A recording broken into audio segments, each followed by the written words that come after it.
aquilo que se pretende é saber o que é que podem fazer perante uma situação que entendam que é ilegal ou que é potencialmente ilegal de património que esteja classificado. Há um aspecto que é muito importante referir.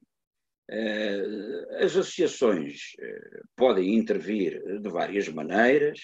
mas há um aspecto que nunca pode ser descurado. É que as associações, quando fazem a sua intervenção, quer em sede de procedimento administrativo, e já explicarei melhor isto, quer, se for esse o caso, em sede de contencioso administrativo, não podem perder de vista que o que está aqui em causa, fundamentalmente, é a legalidade, ou seja, neste caso, a legalidade urbanística. Há determinadas soluções que nós podemos contestar, sob o ponto de vista estético, ou sob o ponto de vista do bom ou do mau gosto, mas em última instância, e se as coisas evoluírem para os tribunais, nós temos que pôr o bom e o mau gosto de lado, ou pelo menos secundarizá-los, porque o que vai estar em causa é apenas discutir a legalidade urbanística de um determinado projeto.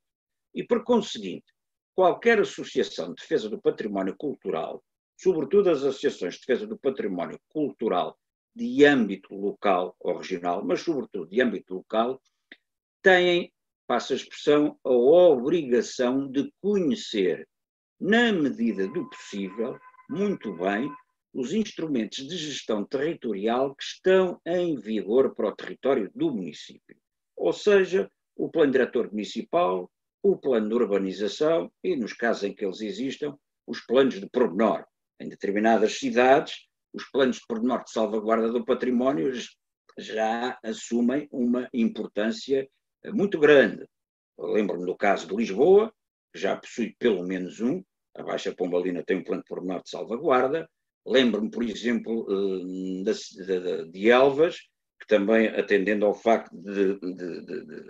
estar classificada como património mundial, sobretudo a sua parte muralhada, também possui um plano de pormenor de salvaguarda desse mesmo património, e, portanto, é muito, muito, muito importante as associações, sobretudo as de âmbito local, conhecerem muito bem esses instrumentos. Repito, o PDM, o plano de urbanização, e nos casos deles existirem os planos de pormenor, porque são esses, mais do que as referências, são esses instrumentos que têm natureza regulamentar e, portanto, são vinculativos, quer para a administração municipal, quer para os particulares, designadamente para os proprietários do solo ou para os proprietários dos imóveis e que pretendem reestruturá-los, redefini-los, em alguns casos demoli-los, noutros reconstruí-los, e, portanto, é muito importante conhecer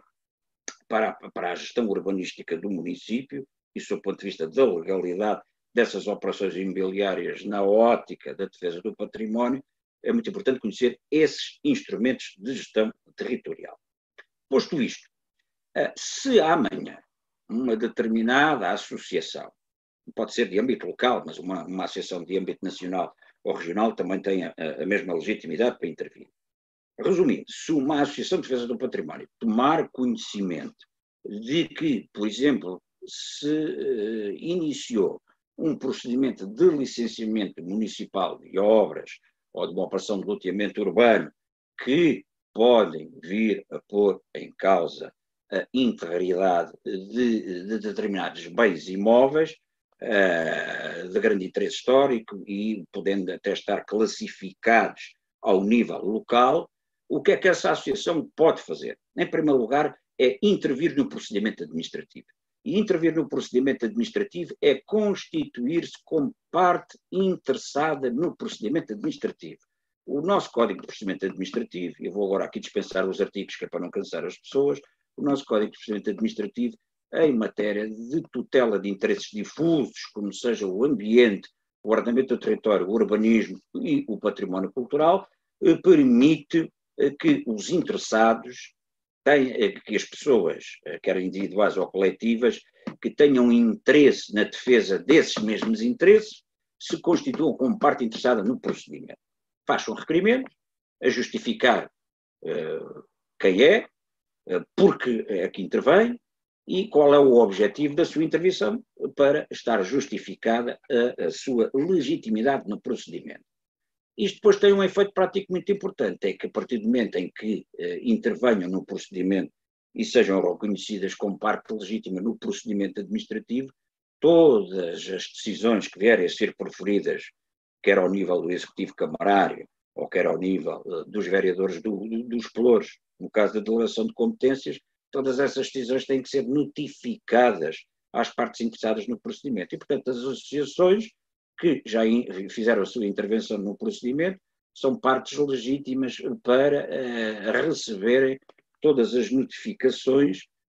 que digam respeito às decisões administrativas que vierem a ser proferidas no procedimento administrativo.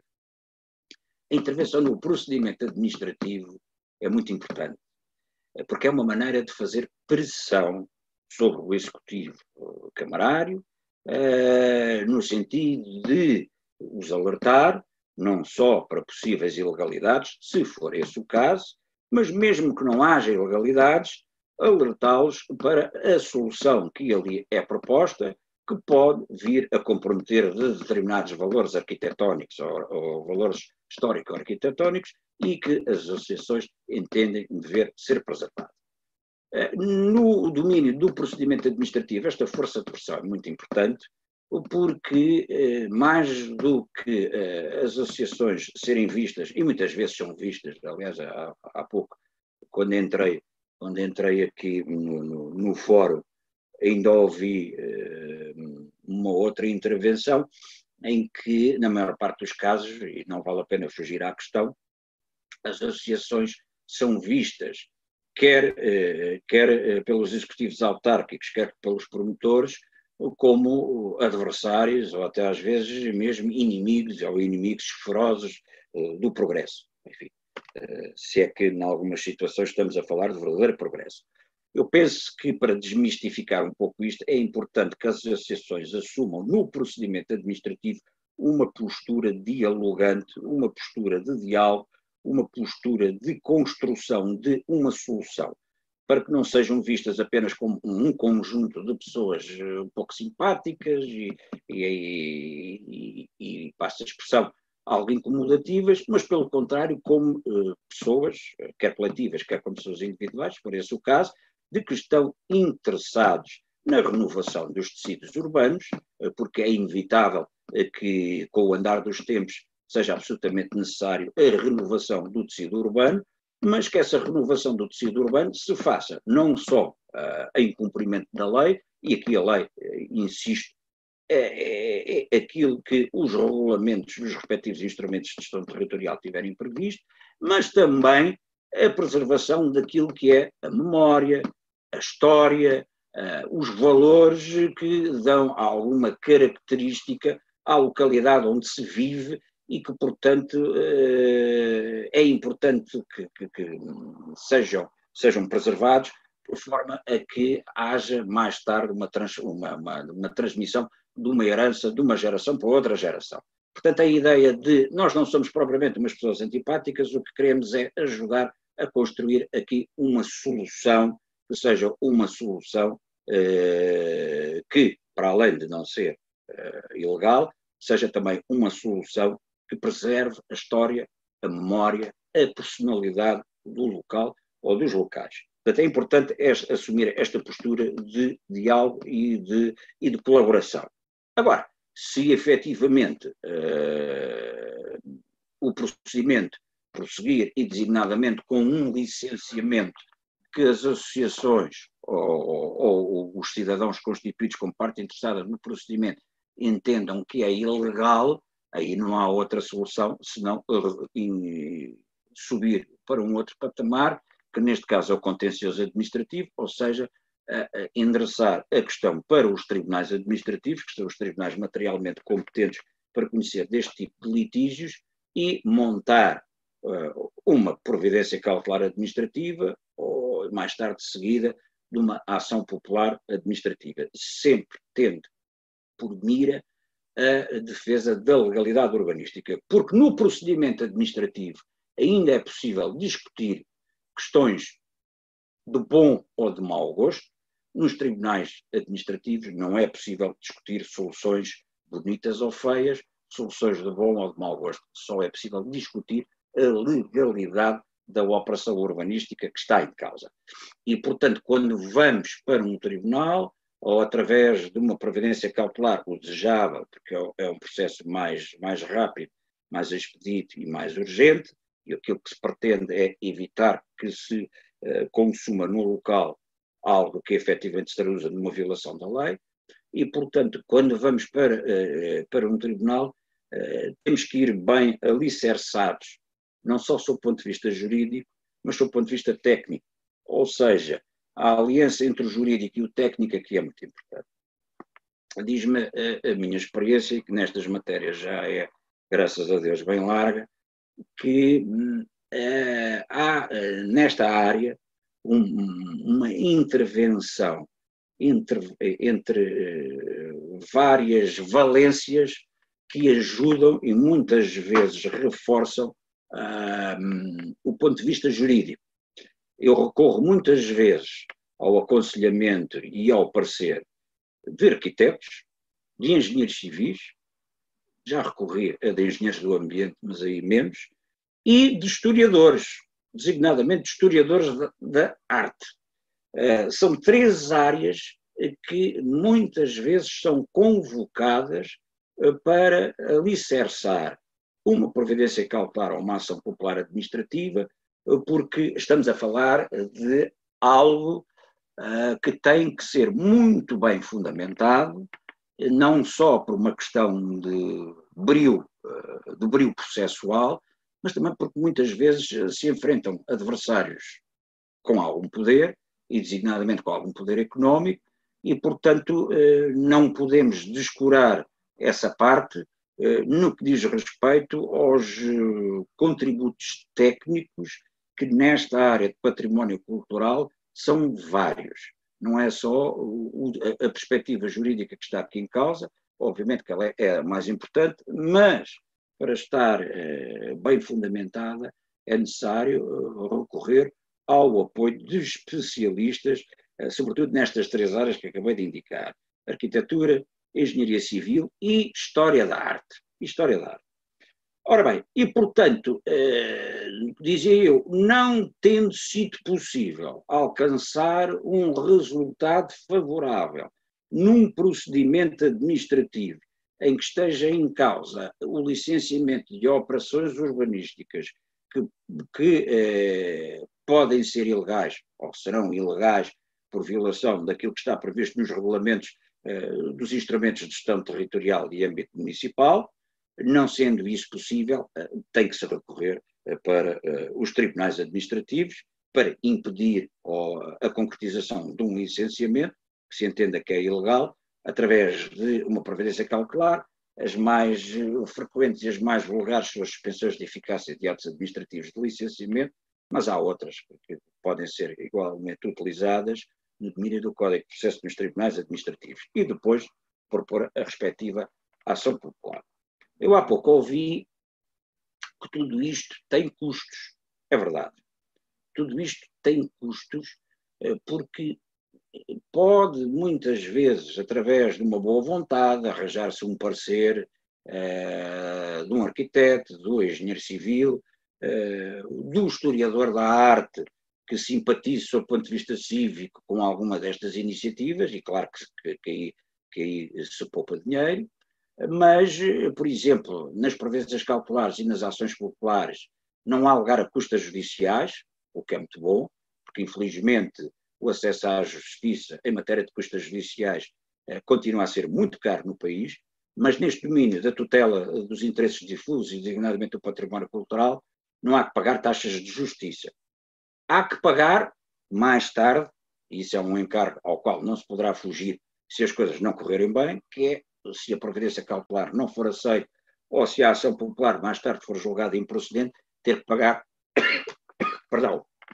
custas de parte, ou seja, pagar à parte interveniente, designadamente o promotor imobiliário, as custas judiciais que ele teve que pagar para intervir na ação popular. Mas, enfim, isto é partindo da hipótese de que a ação não vai ser julgada procedente. Depois, há a questão também dos honorários dos advogados. Vamos lá ver uma coisa. Há sociedades de advogados, e agora estou a falar aqui a níveis diferentes de advocacia. Há grandes sociedades de advogados que, até por uma questão de prestígio do próprio nome da sociedade e até numa ótica hoje da defesa da chamada responsabilidade social, muitas vezes trabalham pro bono. Não quero dizer que isso aconteça sempre, mas, não, mais uma vez, não posso invocar aqui nomes, mas sei de algumas sociedades de advogados, muitas vezes até estão disponíveis para patrocinar gratuitamente ações desta natureza. Depois, há os profissionais liberais, quer dizer, que vivem à conta da sua profissão, como é o meu caso, e que, portanto, muitas vezes têm dificuldades em patrocinarem gratuitamente determinadas ações ou determinadas providências, porque é o seu modo de vida. É evidente que eu colaboro com as associações já há bastante tempo e muitas vezes, quando intervenho, obviamente que cobro honorários, mas tenho em consideração que do lado lá, quem está lá é alguém que não pode pagar, ou pode pagar pouco. E, portanto, muitas vezes defino os meus honorários em função daquilo que se pode pagar, às vezes até com algum sacrifício da minha parte. Mas eu penso que, em última instância, não há recursos financeiros para pagar nem advogados, nem sociedades de advogados, nem arquitetos, nem engenheiros, e estes aspectos não são aspectos que não podem de maneira nenhuma ser descurados. E, em última instância, resta ao Ministério Público. O Ministério Público também tem legitimidade para, na matéria de interesses difusos, como é o caso do património cultural, propor providências cautelares e propor ações administrativas para a defesa do património cultural. Dou-vos um exemplo, que é público, e esse posso-me referir, onde há uns anos, há meio dos anos, houve uma polémica em Portugal por causa de uma venda dos quadros do pintor espanhol, o Miró, que era um acervo que fazia parte de uma instituição bancária e que ia vender esses quadros para um colecionador estrangeiro porque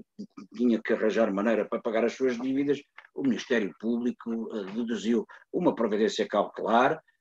que impediu que os quadros do Juan Miró saíssem de Portugal. E a realidade é que conseguiu, que ainda hoje cá estão, e estão no Museu Serralves do Porto, e dizem os entendidos que é um acervo de grande importância, quer do seu ponto de vista artístico, quer do seu ponto de vista económico. Termino a minha intervenção, foi assim um bocadinho a saia à hora, muita coisa ficou por dizer, mas acho que no essencial dei assim os toques mais significativos para as pessoas e as associações perceberem do que é possível fazer neste domínio.